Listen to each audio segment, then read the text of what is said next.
everyone. Today we are going to learn 5 English words which you are going to feed in your English dictionary. Also, you are going to learn today how to translate from English to Hindi. So, let's. तो पहला जो word along with sentence. Let's start. Okay. पहले हिंदी में समझते हैं. अचानक current चली गई और उसके कारण आपका होमवर्क क्या नहीं हुआ है ना. और फिर क्या हुआ नतीजे में आपको टीचर जी ने पनिशमेंट दे दिया स्कूल में, है ना. तो अब इंग्लिश में इसको कैसे कहेंगे. पावर चली गई को इंग्लिश में हम ट्रांसलेट करेंगे तो हम इस तरह कहेंगे कि there is a power cut. कैसे कहेंगे? There is a power cut. So, I couldn't write my homework. I couldn't complete my homework. तो बेसिकली पावर चली गई जो हिंदी में हम कहते हैं, इंग्लिश में हम उसको कैसे ट्रांसलेट करेंगे. There is a power cut. अच्छा बहाना है होमवर्क ना करने का, है ना. अच्छा,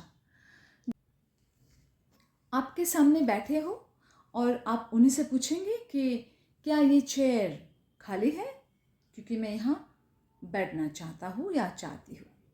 तो क्या ये चेयर खाली है, तो इसको इंग्लिश में हम कैसे समझेंगे. Quite interesting. तो पूछने के बाद ही हम उस चेयर के ऊपर बैठ सकते हैं, क्योंकि वहाँ पे एक ही चेयर खाली है और बहुत सारे लोग ऑलरेडी बैठे हैं.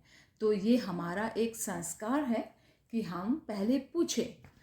जो दूसरे व्यक्ति बैठे हैं हम उन व्यक्ति से पूछें कि ये चेयर क्या खाली है ना. ये चेयर अगर खाली है तो आप तभी बैठ सकते हो. यही हमारा क्या कल्चर है. तो इंग्लिश में हम बोलेंगे इज दिस चेयर वैकेंट. कैसे कहेंगे? Is this chair vacant. क्या ये चेयर खाली है. जैसे आपने पूछा. चलिए नेक्स्ट वर्ड. आप सोचिए कि आप बैठे हैं और आप टीवी देख रहे हैं, और सोचिए कि आप बैठे हैं और खाना खा रहे हैं, है ना. लेकिन आपको एहसास हुआ कि अभी मुझे लाइट चाहिए और आप उठ नहीं पा रहे. तो आप किसी को आदेश देंगे कि अरे लाइट ज़रा लाइट जला दो. तो इंग्लिश में आप कैसे बोलेंगे, आइए जानते हैं. आप कहेंगे please turn on the light. Please turn on the light. कैसे कहेंगे? Please turn on the light. Please light जला दो. तो समझे. Next word. कभी कभी हमें ऐसे सिचुएशन भी देखने को मिलते हैं, जैसे कि हम कक्षा के अंदर बैठे हैं, क्लासरूम के अंदर बैठे हैं, और बाहर हमें दिखाई दे रही कि जो नल है वो खोला हुआ है, और कभी कभी हमें दिखाई देता है कि नल जो है वो लीकेज है. उसमें ड्रॉप ड्रॉप ड्रॉप पानी गिरते रहते हैं, पानी गिरते ही रहती है. सो और आपको ये बिल्कुल अच्छा नहीं लग रहा है, और आपको लग रहा है कि नहीं मैं जाऊँ दौड़ के और मैं उस टैप को बंद करके आ जाओ.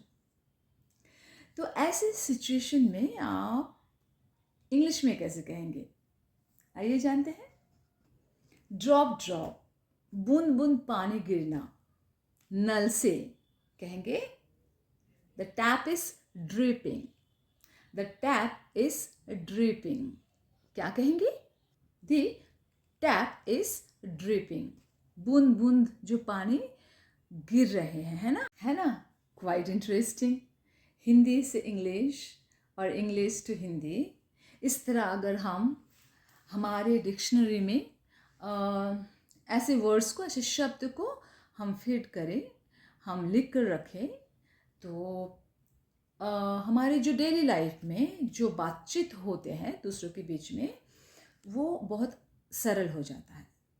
बोलने में भी और दूसरों को मतलब समझने में भी बहुत बहुत ही आसानी रहेगी, है ना. इसीलिए हमें हमारे साथ डिक्शनरी रखना भी चाहिए, जहाँ जहाँ नए नए वर्ड्स, जहाँ नए नए शब्द को आपको सुनने को मिल रहा है, देखने को, पढ़ने को मिल रहा है, तो आप तुरंत उसको लिख कर एक जगह में रख दें. So that is called dictionary. क्योंकि when conversation takes place with others, because conversation takes place when there are two and more than two people, and if you have no proper words in your dictionary, then you will not be able to convey your message or make them understand what exactly you want to say, your feelings, to make them understand that what you are feeling, what you know your understanding, your thoughts दूसरे व्यक्ति को आसानी से समझ में नहीं आएगा. That's why मेरे साथ साथ सीख लीजिए और मुझे क्या उत्साहित करें, प्रोत्साहित करें कि मैं इस तरह की वीडियो आपके सामने ला पाऊँ. दिवाली 2024 और दिवाली, अभी तो दिवाली बहुत दूर की बात है, लेकिन बहुत सारी चीज़ हमारे मन में है कि दिवाली से पहले में हम घर को कैसे सजाएं. तो घर को अगर सजाना है तो उससे पहले पेंटिंग करना बहुत ज़रूरी होता है ना, कि अगर बहुत साल हो गए और घर जो है ख़राब दिखने लगे, है ना, तो तब उस सिचुएशन में हम इंग्लिश में उस सिचुएशन को कैसे व्यक्त करेंगे. मतलब दिवाली आ गई है सोचिए, और उससे एक महीने पहले आप अपने घर को क्या करवाना चाहते हैं, पेंट लगाना चाहते हैं, है ना, कलरफुल दिखाना चाहते हैं, रखना चाहते हैं. तो आप जैसे घर दीवार से पेंट जो है वो गिरते रहते हैं, मतलब छोड़ छोड़ के आ रहे ना, ऊपर की जो लेयर है वो गिरते रहते हैं, तो दिखने में बहुत डेफिनेटली ख़राब लगते हैं, है ना. चाहे स्कूल में जाइए, चाहे कॉलेज में जाइए, कोई ऑफिस में जाइए, आपको आप देखने मात्र से आपको पता चलेगा कि ये बहुत सालों से इस दीवार पर पेंटिंग नहीं लगा हुआ है. तो इस दीवार पर पेंटिंग लगाना ज़रूरी है ना. तो उस सिचुएशन को आप कैसे व्यक्त करेंगे इंग्लिश में. तो जैसे दीवार पे जो ऊपर का जो एक लेयर है, पेंटिंग के बाद एक लेयर बन जाते हैं ना, सो फिर बहुत सालों के बाद जो गिरते रहते हैं, छोड़ छोड़ के आते हैं ना, क्रैक हो जाते हैं, फिर ऊपर का लेयर गिरते हैं. तो इंग्लिश में बोलेंगे the wall painting is piling of. क्या कहेंगे? The wall painting is piling of, मतलब छोड़ के आना, ऊपर का जो लेयर है वो गिर जाना, मतलब, है ना. फिर से कहें, the wall painting is piling of. है ना मज़ेदार. अच्छा, कभी कभी ऐसे नहीं होता है घर पे कि ऑल ऑफ सडन नानी या मम्मी चिल्ला कर कहती है कि अरे देखो ये क्या हो गया है, ये जो मेरा सिंक है ये पानी एक जगह जमा हो रहे हैं, पानी ढंग से क्या नीचे पास नहीं हो रहे, है ना. तो पानी जमा हो जाते हैं, कुछ कारणवश पानी जो है जमा हो जाते हैं. कहाँ? सिंक में. और फिर हमें पता है कि जो नल होता है उसके अंदर बहुत कुछ जो भी गंदे चीज़ें वो इकट्ठा हो जाते हैं, तो पानी क्या ब्लॉक हो जाते हैं. सो उस सिंक के अंदर पानी वो जो हम जो नल लगा देते हैं नीचे से, मतलब प्लास्टिक का जो ट्यूब होता है उसके अंदर से पानी बहना बंद हो जाते हैं. तो मम्मी परेशान, सब परेशान, बुलाओ प्लम्बर, है ना. तो ऐसे सिचुएशन में आप मतलब इस सिचुएशन को आप कैसे कहेंगे, चले जानते हैं. The sink is clogged. क्या कहेंगे? The sink is clogged. The sink is clogged मतलब वहाँ पे पानी जमा हो जाना और सिंक में कुछ कारणवश पानी ना बहना प्रॉपरली. लास्ट वन, ये तो होता ही है ना, हर घर में। नया टेबल, वो स्टडी टेबल लाते हैं ना हम, तो कभी कभी क्या बहुत सालों के बाद वो जो स्टडी जो टेबल है, वो टेबल क्या होता है, वो लड़खड़ा जाता है, डगमगा जाता है ना। क्यों? क्योंकि पुराने हो जाते हैं। और अगर पुराने भी नहीं हो, कभी कभी नए टेबल भी अगर हमें देखा जाए, देखे आप देखेंगे तो वो डगमगाते हैं, वो बैठता ही नहीं है सीधा, कोई स्टेबिलिटी नहीं होता है ना वो टेबल। ऐसे आप हाथ रखो तो भी ऐसे डगमगाते हैं, है ना, हिलते रहते हैं।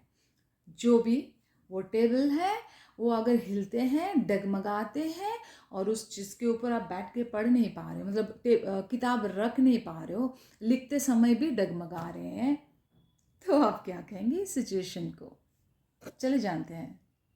The table is wobbling. The table is wobbling. Wobble होना मतलब डगमगाना, जहाँ देर इज नो स्टेबिलिटी, है ना। टेबल बहुत ही हिलते डुलते रहते हैं। Where then because of that क्या हुआ, आप अपना होमवर्क चाहे कुछ भी लिखने का काम हो, आप नहीं कर पा रहे, तो आप अपने पेरेंट्स को इंग्लिश में इसको कैसे बताएंगे? द टेबल इज वबलिंग, ऐसे डगमगाते हैं। बहुत बार बच्चे कहते हैं कि she is my real sister, she is my real sister. No, she is my sibling. क्या कहेंगे? शी इज़ माई सिबलिंग, वो मेरी अपनी बहन है। रियल सिस्टर नहीं कहेंगे, सिबलिंग कहेंगे। For more, follow me.